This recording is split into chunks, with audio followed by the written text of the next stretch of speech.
This is the fabric I'll be using. It's A to Z real wax Ankara fabric. It comes in 6 yards, and you can get 2 wrappers from this and a head tie for the Igbo wrapper usually. So you want to start off by unraveling the wrapper. It's cotton texture, and then we'll start to measure out each of the wrappers. So remember that we're going to have 2 wrappers. One wrapper will be layered on the other. Usually the one that is under the main wrapper is usually thicker, but now, just so that you don't wear out one before the other, we're going to make it the same, and we're going to be measuring out our hip circumference multiplied by 1.8.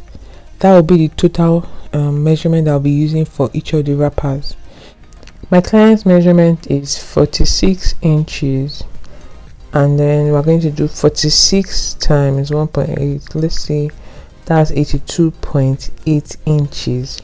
Remember that in a yard we have 36 inches, so I'm going to divide this 82.8 inches by 36 to see how many yards I'll be needing. So I'll be needing 2.3 yards. So let's see what is left in that. 0.3 times 36. 0.3 times 36 is 10 inches, so we'll be needing 2 yards and 10 inches. I'll go ahead and add extra 4 inches to this 10 inches to make it 2 yards and 14 inches. So this is the recommended measurement because bodies are different. If you are working with a wider hip, you might considering increasing your measurement. I'm not going to go ahead and advise you to cut your wrapper XYZ yards or XYZ inches, because wider hip means wider fabric required. A lot of people will say, oh, cut your wrapper 2 yards and 18 inches. Some people will say 2 yards and 15 inches, but I'm figuring out right now that a smaller hip means you need less fabric. So let's say if your hip is 36 inches, you try to apply the multiply by 1.8 rule, and for someone like that has 36 inches as hip measurement, if you multiply by 1.8, you'll be getting 67 inches, which is not up to 2 yards of fabric, and this would work perfect for that person's size. If you add plus or minus 4 inches to 67 inches, you will get also 71 inches. So I think this is a fair rule of thumb that works, or that would work.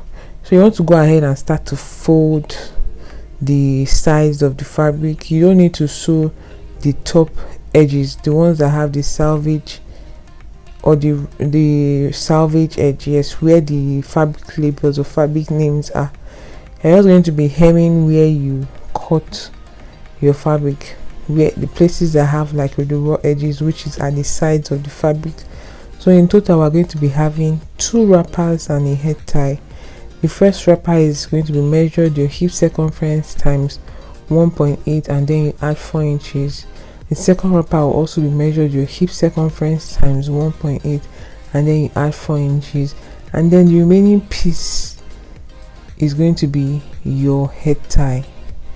So basically this is just what you would do throughout the entire process, folding the hem. I remember when this thing used to be such a big deal for me. I used to struggle, but I come to figure out that with time, practice actually does make perfect, especially with some things. In fact, generally in every skill and every area of our lives, if you notice that if you practice more, or you will notice that you will practice more, you actually get better. A lot of the things that I used to struggle with sewing, I figure that it gets better with practice. So this is me just here encouraging you to keep practicing, and you definitely improve. Anyways, let me allow you to enjoy this video, and I'll see you in my next video. If you enjoyed the video, please give it a thumbs up. If you're not already subscribed to my channel, consider subscribing to my channel. It is absolutely free, and click on the bell notification sign so that you don't miss out when I post a new video. And I'll see you in my next one. Ciao.